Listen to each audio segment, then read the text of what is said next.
Muchas bendiciones, comunidad Torah y familia. Bienvenidos a este espacio, a este tiempo maravilloso que nos ha regalado el Señor.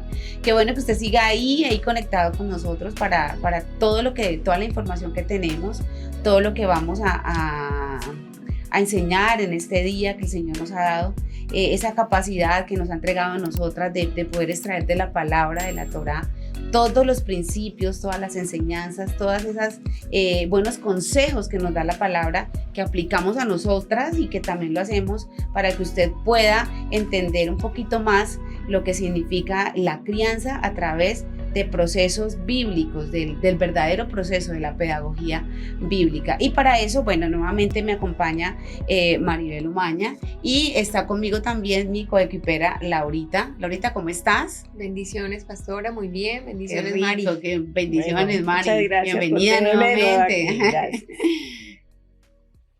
Bueno, entonces vamos a iniciar. Claro que sí. De una vez, ok. Bueno, en este episodio vamos a estar hablando concentrados en un nuevo grupo de un nuevo rango de edad que comprende ¿qué?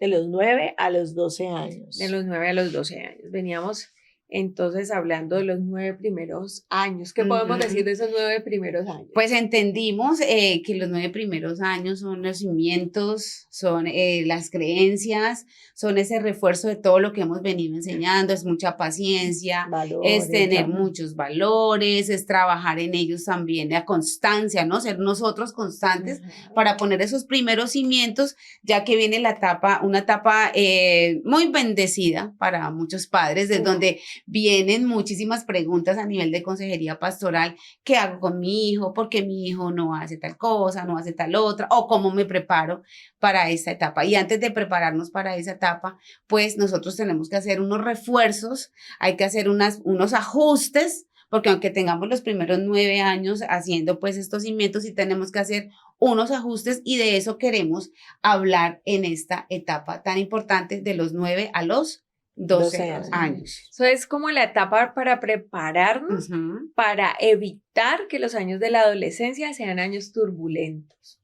Exacto. Entonces, para eso tenemos que buscar la ciencia de la palabra, de la Torah, y tenemos que buscar también lo que expertos consejeros, psicólogos, y lo que la ciencia nos ayuda a entender mejor de la palabra, de lo que cómo decía funciona, la palabra, cómo funciona, y uno dice, todo lo que tiene que ver, los consejos prácticos de la Biblia, cómo se pueden explicar desde otros ámbitos del saber. Ciencia. Entonces, esto es, si usted tiene niños entre 9 y 12 años, prepárese. Prepárese porque si hace el trabajo en estos 3 años que debería hacer, usted tiene garantizada una adolescencia más tranquila. Más tranquila. No vamos a decir que no hayan altibajos porque hay unos cambios físicos, hormonales, biológicos, unos cambios incluso. No, es que yo pienso que si hacemos ese trabajo, esos tres años antes ya nos podemos concentrar en todo el tema hormonal. Ajá. Sí, porque ya tenemos como bien asegurado eso y yo sí quiero, por las preguntas que vienen haciendo las personas, ¿cómo lo podemos hacer en esos 3 últimos años antes de la adolescencia para poder solamente detenernos en la parte, pues por así decirlo, biológica, física? Algunos padres lo lograron hacer sin darse cuenta. Sí. Sin darse cuenta. Ajá, sí, yo creo que es el caso suyo, pastor. Ahorita, en lo que vamos hablando, usted se va a sentir identificar y va a decir, uy, yo lo hice. Quizás sin tanta conciencia, pero lo hice. Exacto. ¿Sí? Y muchos yo creo que les ha pasado así cuando tenemos ese instinto, esa intuición maternal desarrollada porque hemos estado con nuestros hijos, pues más o menos vamos a saber cómo hacerlo, aunque no sepamos categorizarlo. Pero bueno, esto es muy importante. Ese es el tiempo en el que se desarrolla el pensamiento reflexivo. El pensamiento reflexivo. Antes, todo lo que usted le dice al niño y le da retahílas y no sé qué, usted simplemente le está dando una cantidad de información, pero el niño no le está procesando, sino él solamente puede procesar lo que sea concreto, lo que sea un ejemplo, lo que sea real, específico en ese momento para él. Todas las ideas abstractas, él las puede decir teóricamente, pero él no las está entendiendo. Todos esos papás que se dedican a dar una cátedra larguísima al niño de 7 años, mira, es que te voy a explicar, el niño te mira y ya. De eso que te entiende, 2 o 3 palabras que sean concretas para él, porque no está en proceso reflexivo, él está en un pensamiento concreto, ¿sí? Eso ya no lo había dicho Piaget. Entonces, para que ellos empiecen a hacer todo lo que es el paso de pensamiento concreto al pensamiento abstracto, tienen que aprender a reflexionar. Y el tiempo para enseñarles a reflexionar, no que ellos van a reflexionar por sí mismos, pero que pueden empezar a aprender, es esta etapa de los 9 a los 12 años, donde usted ya puede sentarse con él a reflexionar y a conversar como si fueran adulticos, ¿sí? En el sentido de que pueden hablar de muchas cosas. ¿Qué comprende el pensamiento reflexivo? Bueno, el pensamiento reflexivo comprende la capacidad de autoevaluarnos y de autocriticarnos. Y espiritualmente es un proceso demasiado importante. Por eso es tan importante que en esta etapa se le enseñemos a nuestros hijos, que ellos miren hacia adentro y comenzar a enfrentar su corazón con la naturaleza pecaminosa, realmente con conciencia de lo que ellos tienen. Vamos a entender qué cosas debemos tener en cuenta para este tiempo, pero antes de eso, yo quiero decirles que si nosotros logramos desarrollar en nuestros niños una mentalidad reflexiva, en nuestros chicos no solamente van a tener una adolescencia menos turbulenta, sino que van a tener una adultez más madura. Claro que sí. Porque van a poder. De hecho, eso que estás diciendo me hace recordar, y yo creo que Maribel también lo puede recordar conmigo, porque nosotros en los devocionales con nuestros niños, mi hija, y me imagino que Maribel también con su niño, siempre en esa etapa, no sé si pasaba uno ya de las historias bíblicas que eran más pequeñitos y explicarle pues muchas cosas, y ya aquí traíamos el pasaje en el devocional y hablábamos de esas cosas donde ellos habían tenido una conducta no muy apropiada y cómo enfrentaban eso, y les mostrábamos a la luz de la palabra, y ellos mismos tenían que decir, sí, bueno, mami, yo hice esto, no sé si a Mari le pasó lo mismo, porque a mí me pasaba eso. Yo por decía, eso les digo que muy seguramente lo han hecho. Exacto, entonces, claro, entonces lo que pasa es que en esa época por lo menos en mi caso, de pronto Mari sí lo tenía más fresquito, de eso que estás diciendo que es tan importante, y yo creo que eso hizo que de pronto nuestros hijos, Mari, pudieran tener ahora como más grandes, pues tú tienes un hijo terminando adolescencia, mi hija ya empezó la adultez como tal, pero que hagan reflexiones a nivel de que me siento mal, creo que esto que estoy haciendo no está bien. No está bien. Porque tuvimos ese tiempo. Entonces sí pienso que esos 3 años son valiosos. Aunque uno de 6 a 8 años ya les empieza a decir lo que es bueno y malo, ¿no? Pero en realidad no lo tienen así. Ellos lo dicen en teoría y a veces nos deslumbran y creemos que ya lo entienden. Que lo tienen claro. Pero no, porque ellos están en pensamiento concreto. Aciertan una y en desacierto 3, entonces uno dice, no, todavía no. Pero ya en esta etapa, ya inclusive, de hecho, que el tema del devocional, que es muy importante, yo sí pienso y creo que los padres de familia sí tenemos que dar tiempo en eso, porque ya la decisión espiritual de nuestros hijos. Claro, entonces sí, pienso que eso que estás diciendo, y si usted lo está haciendo, mamá, pues la insto para que lo siga haciendo, y si no, entonces conéctese en esta etapa, en estos 3 últimos años antes de, para que lo que tú estás diciendo realmente sí sea el seguro para que estos chicos sean unos adultos espiritualmente fuertes. Exacto, entonces aquí la primera parte del pensamiento reflexivo es autoevaluación, autocrítica, ¿sí? Que ellos se reflejen. Dejen de estar mirando y señalando cómo se comportan los demás, porque les gusta decir mucho, ¿no? Que este se comporta así, mamá, yo no hago mire, mi compañero hace esto. Comienzan a mirar mucho para afuera, pero es el momento de que miren hacia adentro y enseñarles que la vida espiritual se trata de eso, de mirar hacia adentro. Y comenzar a poner todas las opciones que tenemos al frente antes de tomar una decisión. ¿Qué pasa si tomo decisión A, decisión B, si tomo la opción A, B? Es la toma de decisiones.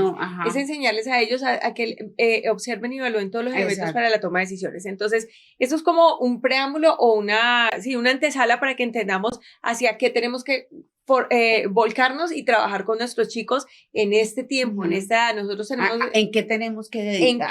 ¿Cuál es la meta? La meta de esta época, por eso les decía que usted en esta época apenas va a enseñar normas. No. Estructura, o apenas va a enseñar, apenas va a detectar malas actitudes o actitudes inapropiadas que hay que corregir en el temperamento, pues obviamente vamos a tener una pérdida de tiempo valioso para enseñar. Por eso era que en episodios pasados hacíamos la referencia y decíamos, si usted es una persona que no tiene tiempo para la crianza, le va a tocar que doblarse, triplicarse, bueno, mejor dicho, le va a tocar tener una vida bastante esforzada, mucho más que una persona que sí tiene tiempo, porque ¿dónde más identifica uno este tipo de conducta si no es en el diario vivir? Y el que está criando no está en su diario vivir, no está allí. Entonces, ¿cómo hacemos? Sí. Es complejo. Entonces, ¿cómo vamos a desaprovechar esta etapa tan importante? Porque los adolescentes ya no quieren escuchar. Así usted lleva una vida de comunicación, ellos no van a querer escuchar. ¿Cómo enseñarles entonces? ¿Qué tips nos dan? Pues si nosotros nos vamos, digamos, a los expertos, en este caso tenemos al doctor Dobson, que nos habla de unos tips específicos, ¿no? De que nosotros debemos tener en cuenta a la hora de trabajar con niños en estas edades. Hay varias cositas que podemos ir nombrando y desmenuzando. No sé si empezamos, Mari, con alguna de ellas ya, pues como específicamente, ya sabemos qué es el pensamiento reflexivo. Bueno, ¿qué tenemos que hacer con ellos en esta etapa? Pues hacerles entender que todo pecado tiene una consecuencia. No solamente el pecado, o sea, todas las acciones, buenas o malas, tienen una consecuencia. Muy importante. Entonces, ellos pueden entender el efecto espiritual en esta etapa de nuestras acciones. O sea, antes pueden entender consecuencias inmediatas, como que lanzo el balón, se rompe el vidrio. ¿Sí? Pueden pensar en las consecuencias físicas, pero acá ya pueden comenzar puede comenzar a entender de las consecuencias espirituales. Todo acto tiene una consecuencia. Entonces, como dice la pastora, durante el tiempo del devocional, enseñamos. Sí, de hecho cuando Mari nos hacía los devocionales, porque bueno, recuerden que ella es la directora de Iglesia Infantil, cuando ella nos hacía mención a los que estábamos ahí escuchándoles, todo el grupo de maestros y maestras, y nosotros pues como pastores escuchándoles sus reflexiones, a mí por lo menos me llenaba muchísimo cuando nos comentaba que se sentaba con Santiago y que creo que todavía lo hace, y que eso me parece todavía maravilloso, donde él llegaba a ese tipo de conductas, reflexiones sobre su conducta. Y a mí algo que me llama la atención es que yo que conozco a Santiago, pues él es un chico que fácilmente se puede camuflar porque es un niño muy dócil. A mí siempre, a mí, no sé, ya usted como mamá, Maribel, me corrige, me parece muy dócil, pareciera que son chicos que mal se pueden comportar, si son súper responsables, muy disciplinados, nunca le he escuchado una mala palabra, a mí como autoridad que he sido sobre él, nunca me ha faltado el respeto. Entonces, ¿cómo hace una mamá en ese caso para llevar a un niño a una reflexión y dice, bueno, ¿de qué? Porque si hay son niños tan dóciles, pero como has estado tan presente para él, sí conoces el corazón de Santi, y sabes, y a través del devocional. Enseñarle a autoevaluarse. Maribel trabaja mucho con él. Uy, no. La autoevaluación. Y eso para mí ha sido, creo que nunca se lo he dicho, pero ha sido muy, muy desafiante y creo que es muy, muy importante y es un testimonio que puede siempre seguir dando. Sí, o sea, pienso que fue una estrategia también que entendí a través de la palabra y el Señor, entendiendo que mi hijo no era un niño de voluntad firme, ni era muy, muy abiertamente muy rebelde, pero sí hay una rebeldía ahí que tú conoces pasiva, sí, claro, conoces. Porque él puede que obedezca. Que la más difícil de detectar, sí, tú la pude entender. Es que para eso es que quiero ir. Porque él él puede acceder a lo que uno le está diciendo, pero es como nos decía mi abuela, párese, pero por dentro estoy sentado. Entonces él lo hace, pero tiene algo adentro y no lo está exteriorizando. Entonces digamos que el Señor me ha permitido en ese trabajo de ser consciente de esa crianza, estar ahí en esa formación, entender que hay que llevarlo a la conciencia, a la razón y que entienda por la palabra que lo que está haciendo no está bien. Confrontar el corazón para que él llegue a la reflexión, soy un pecador, he hecho lo malo delante del Señor. Dios no está triste conmigo, yo me debo sentir avergonzado y triste porque yo he fallado contra el Creador.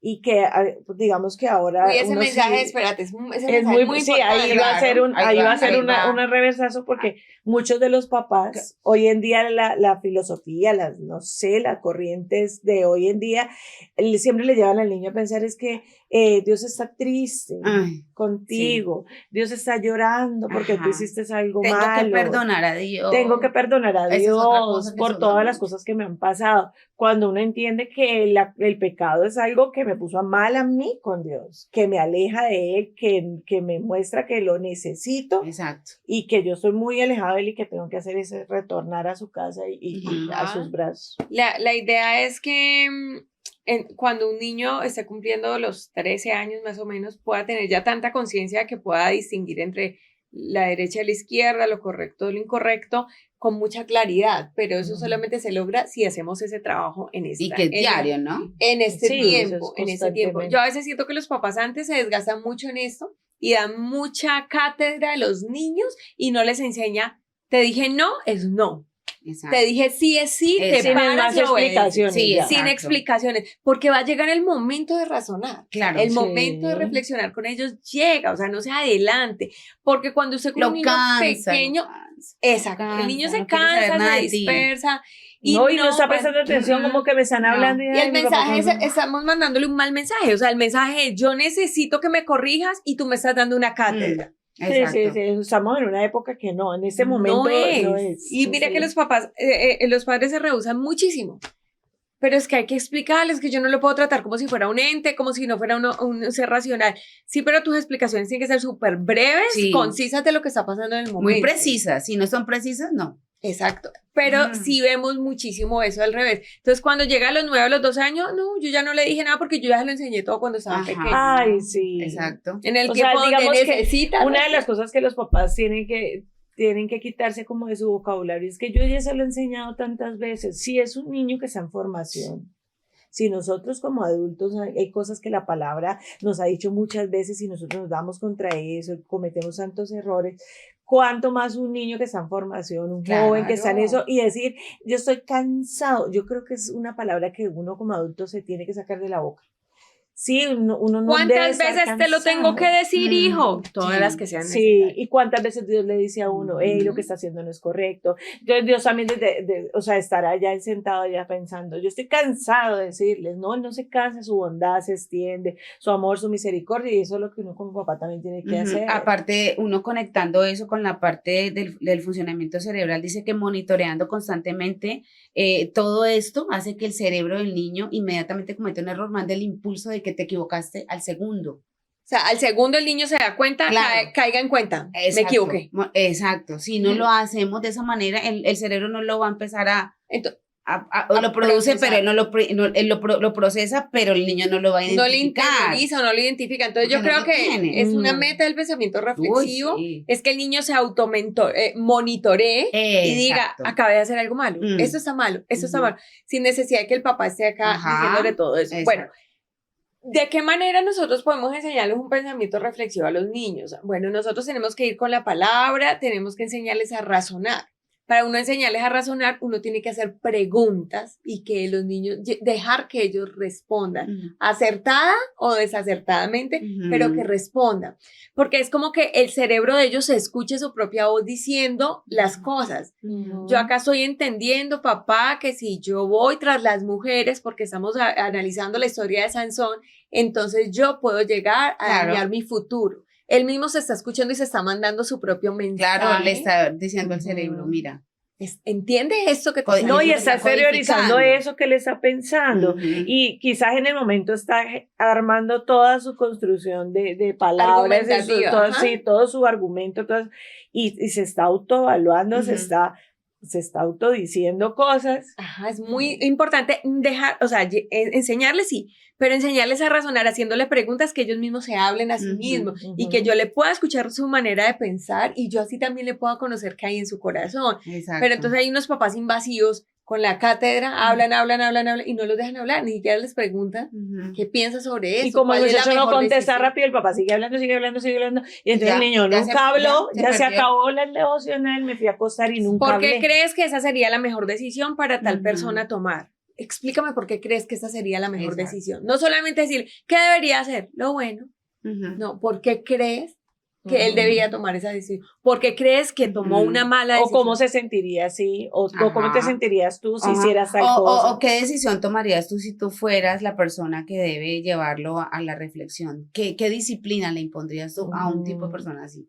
No, y que los Exacto. niños en esa edad, ellos como les gusta, o sea, el tema de justicia e Ajá, que tú injusticia involucres en el proceso es algo de- para ellos tan Ajá. impresionante en esa edad. Ahí ellos quisieran tomar justicia por sus Mm, manos. los Y yo haría jueces. y yo haría lo otro. Eso y le no sé pasó al qué. rey David cuando Natán fue y le dijo, Ajá. Sí. y tal, no, como así, ¿dónde está ese hombre que le robó esa única oveja? A ese Exacto. pobre, ese rico Mira con que- tantas ovejas, y Natán lo miraba y le decía, sí, es Eres que tú. eres tú. Claro, el Sí. profeta fue a No. llevar a que David se autoevaluara. Exacto, pero mira que ahí lo hace como adulto y la consecuencia fue terrible, y pienso que es un muy Ajá. buen ejemplo para decir, bueno, como adulto fue terrible, porque la consecuencia de ahí fue, y la conocemos a través de la palabra. Pero si nosotros llevamos siempre la reflexión a nuestros niños, como lo estamos haciendo, como les queremos compartir y que bueno, que lo hemos hecho, nosotras lo hemos hecho, eso hace que estos muchachos no cometan los errores más grandes de su vida. Es llevarlos a que yerren menos. Sí, es verdad.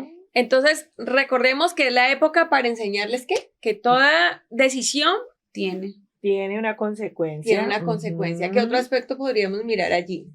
Es una etapa donde ellos tienen que adquirir mayor responsabilidad. Entonces ya hay un peso más alto,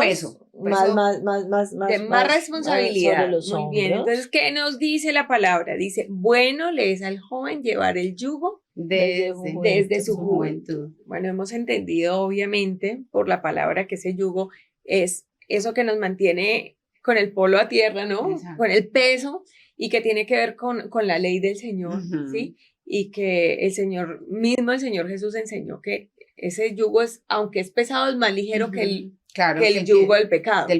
Que es mucho más ligero. Entonces nosotros tenemos que comenzar a ponerles a ellos responsabilidades sobre su espalda. Es la época en la que tiene que haber más exigencia académica.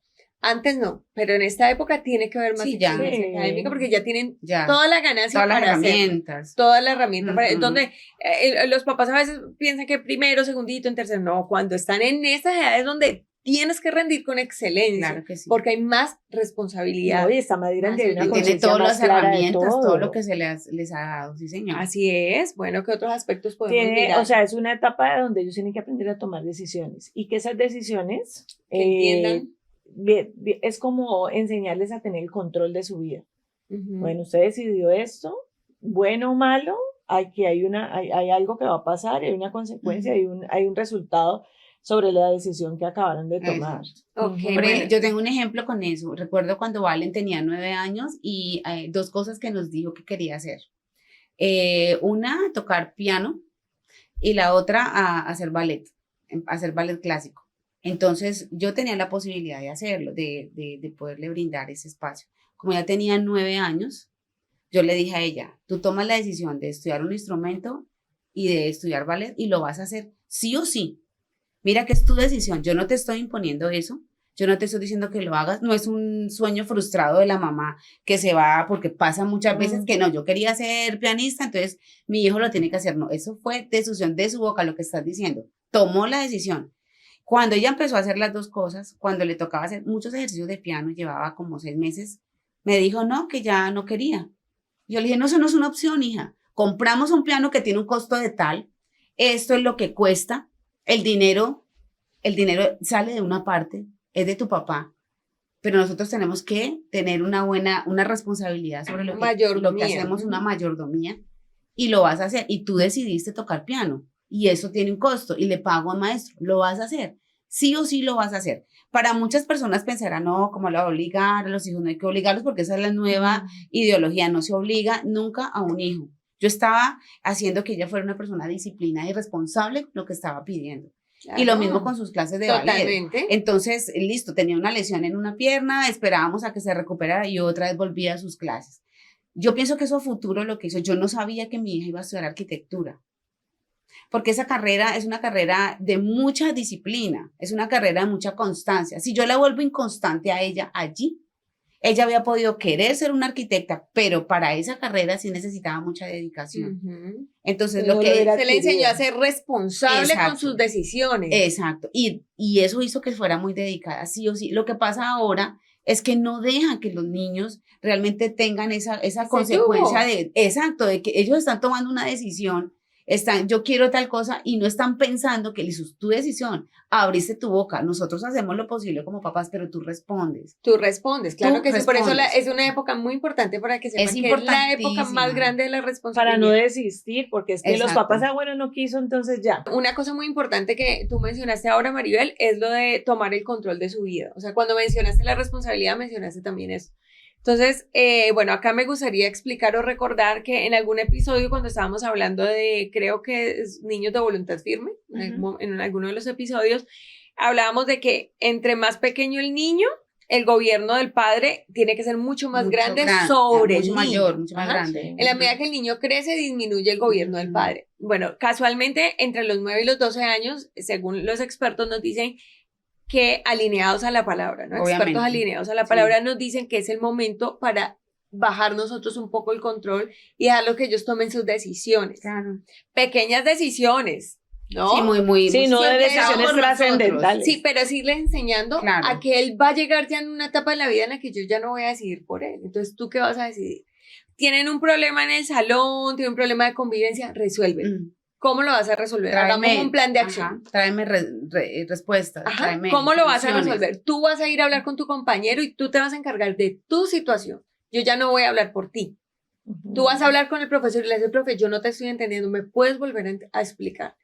Sí, es llevarlo a que él tome el control de su vida, pero no el control de que yo ya me voy a apartar, sino yo le voy a enseñar a que él se autogobierne. Claro, de el hecho nosotros autocontrol. tuvimos un tema donde hablamos de cómo te enseñaron a resolver conflictos y como no nos enseñaron, entonces a partir de eso tú explícale a tu hijo, ve y resuélvelo tú. Cuando tú agotes hasta lo último, ahí ya entro yo a respaldarte. Claro, que sería el niño lo sepa que es óptimo. un plan, o sea, no es dejarlo, vaya usted resuelva, yo no le voy a prestar cuidado, no, Ajá. no, es hacer un plan. Exacto. Que sea con un propósito, lo voy a enseñar, este es mi momento de enseñarle a que resuelva su problema, Mm. entonces lo voy a mandar, resuelve, haz esto, me encuentras eso que se te extravió, lo vas a encontrar y me lo vas a traer, sí, que el saco que se le perdió, eso, resuelve, ¿sí? Es ponerlos a ellos con ese peso sobre sus hombros de su responsabilidad y yo voy a estar para guiarlo. Entonces en ese momento le estoy mandando un mensaje y le estoy enseñando que el único dueño de su vida y que va a tomar decisiones es él mismo. Sí. Y así lo voy a preparar para que durante la adolescencia él tenga criterio. Claro, tenga esa fuerza para Tenga poder hablar, fuerza, para poder decidir, enfrentar para las enfrentar. situaciones, decirle eso no me gusta, no me siento bien con eso, no me ofrezcas eso porque yo de no manera sé. respetuosa. De hecho, cuando se encuentra un adolescente con ese tipo de carácter, es difícil que de pronto esas propuestas de drogas, de hacer cosas, lleguen a él porque eso marca la diferencia entre Su los conducta, otros chicos. ajá. Entonces los otros dicen, no, él es una persona seria, a este no le digas nada. O sea, eso sin hablar, o sea, eso es una actitud, ¿no? Y entonces hay que Qué aprovechar que es la tremendo. última etapa en la que ellos puede que se acostumbren a no darles pena delatar. O sea, ahí marcamos una cosa. Si yo le enseño, tienes que hablar, porque está pasando eso, háblalo. Expone al otro, porque tienes que salvar tu responsabilidad si están haciendo algo malo.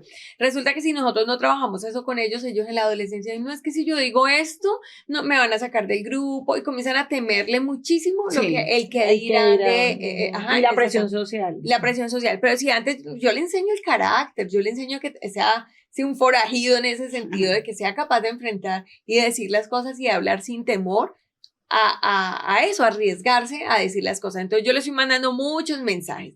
Pero acá resulta que cuando tenemos madres dominantes, esa es una de las etapas en la de mayor falla. Porque es la etapa donde lo tenía que soltar un poco y decirle, ve, no, lo meto debajo de las enaguas, como se decía, sí. Y comienzo a mandarle un mensaje inadecuado. Yo voy a hablar por ti. Te están haciendo, no, y de hecho, o a decidir por ti. Uno ve adultos ya casados y con hijos, donde la mamá decide por ellos y aún ya tienen hijos. En otra etapa de su vida, Sí, donde ¿no? ya los papás, ¿no? Exacto, usted ve que la mamá de esa persona es la que toma las decisiones.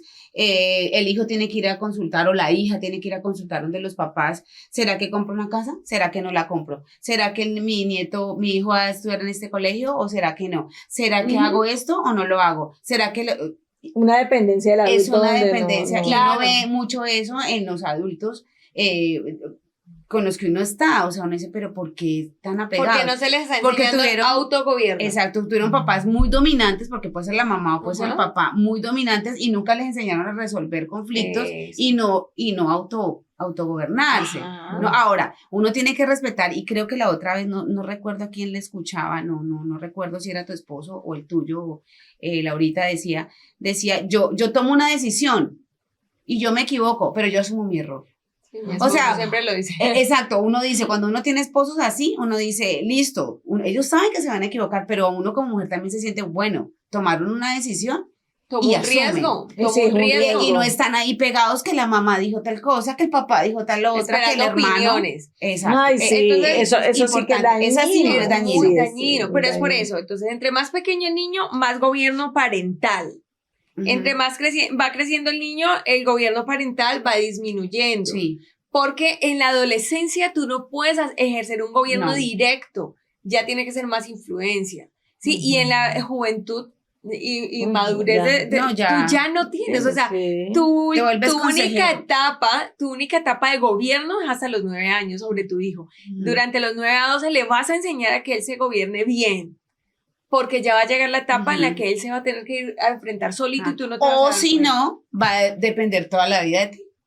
Ah, sí, claro. Porque está la otra, ¿no? Claro. O si no, va a depender. Y ahí entonces viene el problema de arrastrando. enseñarles. Claro. Ahora, no estoy diciendo que los adolescentes hay que soltarlos, ¿no? Uno los sigue gobernando, pero gobernando de una manera de Con que distancia. en mi casa acá hay unas reglas, pero no es directo. Claro, No es claro. un gobierno directo del padre, es un gobierno indirecto. Es una manera diferente de hacerlo. Pero entonces hay que ejercitarlos a ellos para eso. Claro, hay que prepararlos. Hay que ejercitarlos. Eso equiparlos. es equiparlos. Los vamos a equipar entonces a ellos para que manejen el autogobierno. Y eso se enfoca en decisiones, en carácter, en reflexión y todos esos aspectos. Bueno, ¿qué otros aspectos podemos dilucidar? Hay una cosa que hay que enseñarles también, es la realidad es dura. Y eso sí que les cuesta a las personas a veces admitirlo. No quieren que sus hijos sufran, No entonces les quieren quieren. tapar la realidad. Lo que hablábamos, entonces él está aburrido, no puedo dejarlo que se aburra. La realidad es que si hay una enfermedad en casa, pues de papá, mamá, pues no podemos hacer muchísimas cosas si no hay otra opción. O cuando no hay dinero. Cuando no hay dinero, cuando hay algún tema incluso de salud personal. Bueno.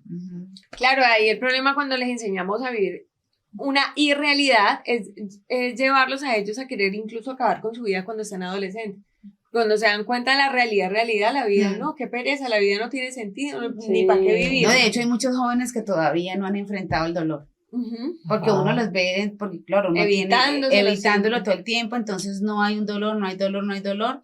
Y también el dolor es importante porque el dolor educa de una manera impresionante, es una formación, da una madurez. O sea, evitarles el dolor a ellos no es lo correcto porque no, es que incluso en la vida de creyente nosotros pasamos por situaciones dolorosas porque es de la única forma que como creyentes crezcamos en el Señor.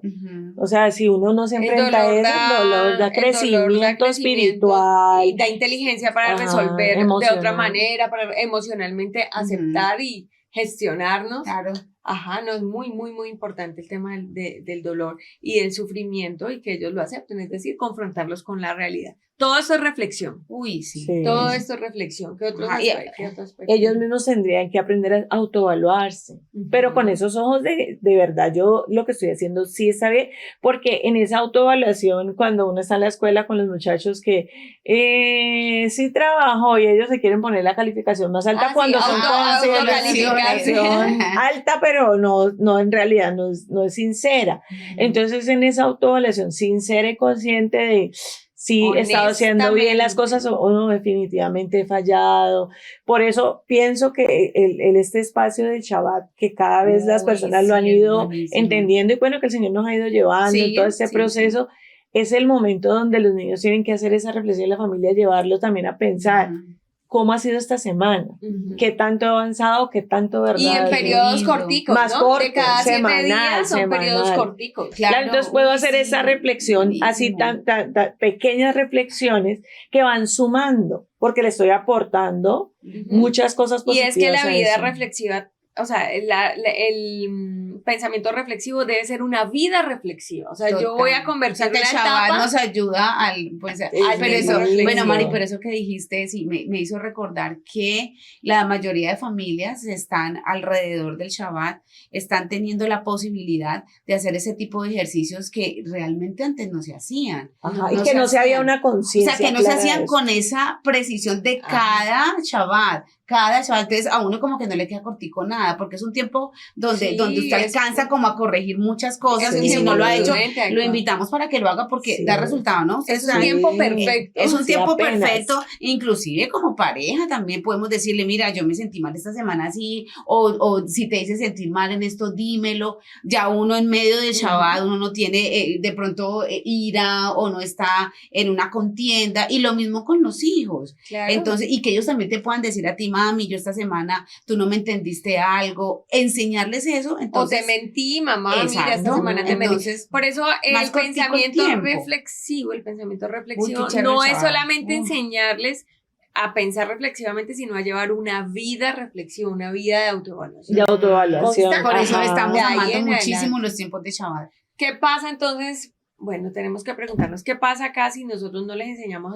a hacer reflexión a un muchacho No, pues terrible. y llegan a la adolescencia sin haber pasado por una etapa de pensamiento reflexivo. No, ahí ya cogieron todos los resabios del mundo, Ujú. ya va a ser una adolescencia de supremamente mucha osadía. desatinada, porque van a cometer todo tipo de Demasiado. errores, van Todo a ser lo que muy se les erráticos. ocurra, lo El van a cerebro, hacer. o sea, a nivel del cerebro, ellos no van a tener ese proceso tan rápido de saber, cometiste un error. Colador. No, el cerebro va a estar completamente desorientado porque le está mandando la información, pero el muchacho no la sabe recibir porque no la entiende. Ajá. Sí, el cerebro le está diciendo, te equivocaste, pero no hay quien recepcione eso y que pueda enfrentar de manera acertada, sí, yo me equivoqué, cometí un error, y eso hace que nosotros estemos ahorita en un mundo donde la persona solamente esté, ¿cómo se dice?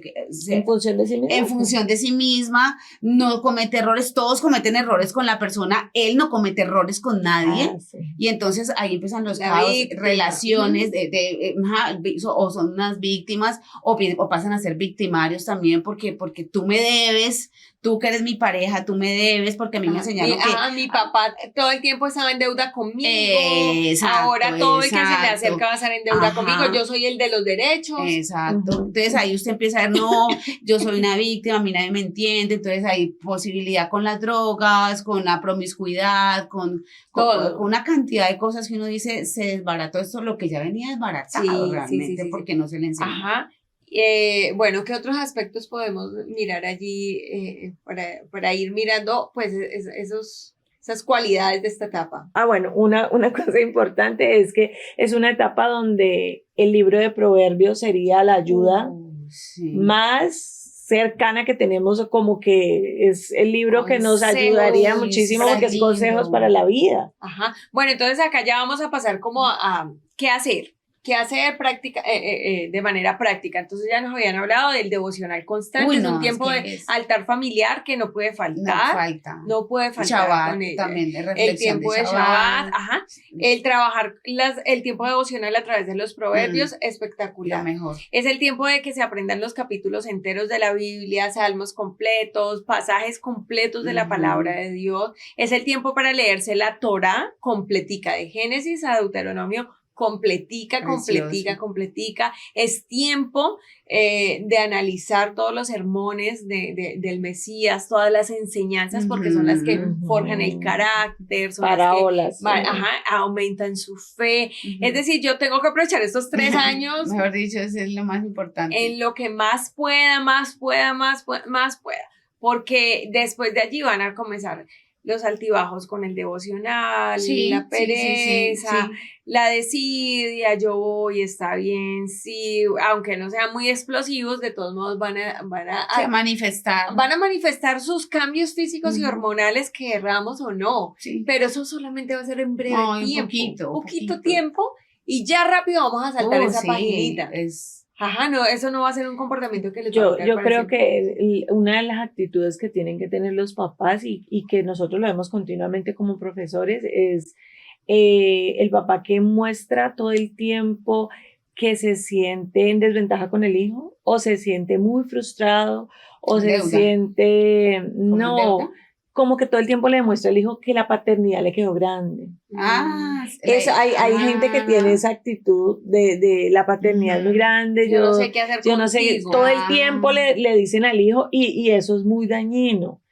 Incluso así no supiera qué hacer. todo el tiempo lanzar esas palabras hacia el hijo, yo no sé qué hacer contigo, estoy hasta aquí, me tienes aburrido, es una cosa que ni siquiera es penalizadora. Sí, la paternidad no la asume el hijo, la asume el papá. Si usted no supo cómo hacerlo, no tiene por qué descargarle sus malas decisiones allí y sus palabras quizás negativas y que son tan fuertes, están generando dolor, están generando raíces de amargura, angustia. ¿Por qué lo digo? Porque a veces en esta etapa sí que se da eso, ¿no? Sí. Como no saben cómo direccionar a sus hijos, entonces todo el tiempo no sé qué hacer contigo, me estoy cansado, estoy aburrido, te he dicho tantas veces, esto definitivamente ya no sé, te voy a mandar por internado, te voy a hacer esto, y entonces empiezan la amenaza, te voy a mandar, te voy a tirar, te voy a llevar, te voy a mandar a un colegio no sé cómo, un colegio militar, y entonces empieza uno a mostrarle al hijo, esto de la paternidad es horrible, yo con usted me quedo grande, yo con usted no pude, definitivamente.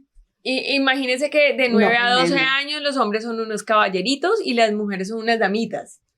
Esa es la etapa de fortalecer su identidad. Sí, es la etapa de que ellos estén más ubicados en los roles bíblicos y que ellos anhelen algún día formar un hogar, porque va a llegar el momento de la adolescencia, no, yo no me quiero casar, yo no quiero nada que ver con tener hijos, pero antes de eso le podemos forjar esa estructura. Sí, el doctor Dobson dice que antes de la adolescencia, en esa etapa prácticamente, usted fortalece esa feminidad o esa masculinidad en sus hijos, entonces también, aparte que van dejando también como la infancia, que uno también hace como el duelo de que, ay, ya eso nos da duro a los papás. Sí, es cierto que es una etapa también que uno dice, ¿y por qué? Ya no porque tengo bebé. Ya no tengo bebé, ya no tengo el niño que se va a interesar por los juguetes, pero está floreciendo una etapa realmente muy, muy linda donde podemos aprovechar y ver la misericordia de Dios, ¿no? Y vernos nosotros también en esa etapa, en qué fallamos, qué nos hubiera gustado que nos hubieran dado con todo el conocimiento que tenemos de la palabra, ¿no? No al yo inmaduro de que me hubiera gustado que me dejaran hacer, no,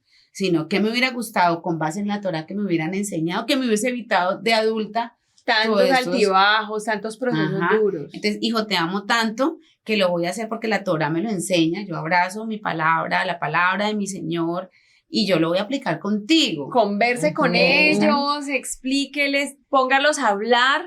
No sea usted el que dirige la conversación, no haga monólogos. No, hay que escucharlos, hay que escucharlos. Es el momento de escuchar. Sí, claro. Porque en esas conversaciones salen muchas cosas. Exacto. Lo que hay en el corazón. Ahí descubrimos el corazón de ellos. Ay, qué interesante. No, y las cosas que ellos, incluso qué corrientes del mundo se les están permeando ahí a ellos, que les están calando, porque hoy en día las corrientes pesan mucho. Los influencers, todo ese tema de la tecnología, que ellos están escuchando a sus mismos compañeros y que de pronto se están desubicando. Y cuando tú le permites a tu hijo escuchar todo lo que él dice, pues ahí tú te estás dando cuenta. Claro, ojo, ese está siendo recuerdo en este momento que Agustín Laje decía que la abuela lo recibía y siempre estaba escuchándolo. ¿Qué te enseñaron hoy? Hijo, no lo dejó adoctrinar. Hijo, nada, hijo, ¿qué te enseñaron hoy? ¿Qué te enseñaron hoy? ¿Y qué opinas? ¿Qué opinas de eso? ¿Qué te parece? Claro, pero mira que ahora te enseñaron esto, ahora te enseño la otra parte, que es lo que también fallamos mucho, no solamente, mira, es que esta es la otra parte. Pero como no los escuchamos lo que estás diciendo, que es importantísimo escuchar a nuestros muchachos, ¿cómo es posible que te enseñaron eso? Ahora te voy a mostrar la otra parte de la historia, para que aprendan desde ya que la moneda tiene dos caras. Claro, eso es pensamiento, eso también es pensamiento crítico. Exacto, y el doctor Dobson también hace referencia a eso. Escoge una de las comidas del día para que tú puedas escuchar a tu hijo, a ver cómo le fue, ya sea el desayuno, el almuerzo o la cena, pero que él tenga ese espacio contigo. Fue uno de los consejos que yo sí, yo me acuerdo que Valentina llegaba muy tarde y yo me esperaba el almuerzo solamente 4 de la tarde, imagina que iba almorzando, solamente por saber cómo le había ido a mi hija para tener ese espacio con ella mientras almorzábamos, y aprendí que hasta en su forma de comer yo me daba cuenta si estaba bien o mal emocionalmente. Entonces eso de la escucha es impresionantemente importante. Entonces, pues preparémonos para los papás que están en otra etapa y diga, ya viene esta etapa. Bueno, entonces esto hay que aprenderlo, hay que tenerlo muy en mente, compártalo también con personas que usted sabe que están empezando a vivir esa etapa. Y bueno, vamos a seguir entonces nosotros mirando, analizando la siguiente etapa, si Dios quiere, para el próximo episodio. La siguiente etapa, si Dios nos lo permite, la vamos a analizar, la vamos a compartir también desde nuestra experiencia. Esperamos que el contenido que les estamos presentando escuchando sea realmente de mucha ayuda. Para nosotros lo fue. Si le está llegando un poquito tarde, no se preocupe, métale más rigor al asunto y trate tome las riendas de eso. Esa es la palabra, tome las riendas de la crianza, que es el contrato más importante, mamá, que usted tiene y que no puede ir por encima de otro. El contrato más importante es el de la crianza. Mira que todas las etapas son importantes. Demasiado, Sí, o sea, demasiado. se necesita mamá todo el tiempo. Demasiado. Entonces, yo creo que nos vamos terminando pues el día de hoy. Muchas gracias por estar con nosotros, gracias por seguirse sintonizando, por seguir compartiendo, por seguir dándole me gusta, por seguir compartiendo esta palabra, que es la palabra del Señor, no es lo que decimos nosotros, es lo que dice el Señor. Laurita, que el Señor la bendiga, no sé si quiere despedir. Sí, despidámonos recordando que podemos tener todos los tips de todos los expertos, pero nuestra relación de madres con Dios es la más nos va a ayudar también a pedirle que nos direccione y que nos ayude, porque el poder no está en nosotros, el poder no está en los expertos, el poder está en la palabra, el poder está en el espíritu del Mesías, en el espíritu de la profecía, que es el espíritu de la palabra, la que va allí a hacer la obra, siempre y cuando yo sea un instrumento útil para la vida de mis hijos. Claro que sí. ¿Y Mari? Sí, la palabra, como dice ella misma, ella transforma el alma. Entonces ahí está el secreto. Sí, ella tiene el poder transformador. Qué bueno. De nosotros y de nuestros hijos. Gracias, Mari, por esa compañía, gracias por ese tiempo, gracias por las muchas experiencias. Gracias por invitarme. No, y siempre estar aquí invitada. Más adelante tenemos ahí una conversación pendiente que usted nos converse a nosotras y a todas las que se conectan sobre lo que significa ser una mujer guerrera, ¿no? Ay, Dios mío. Mujer guerrera, ¿quién la hallará? Dice Ay, Dios mío. Que esa es la verdadera, y eso lo vamos a tener en el tiempo del Señor, que va a ser una bendición para todas nosotras. Dios los bendiga, espero que siempre sigan en sintonía de Torah y familia. Shalom.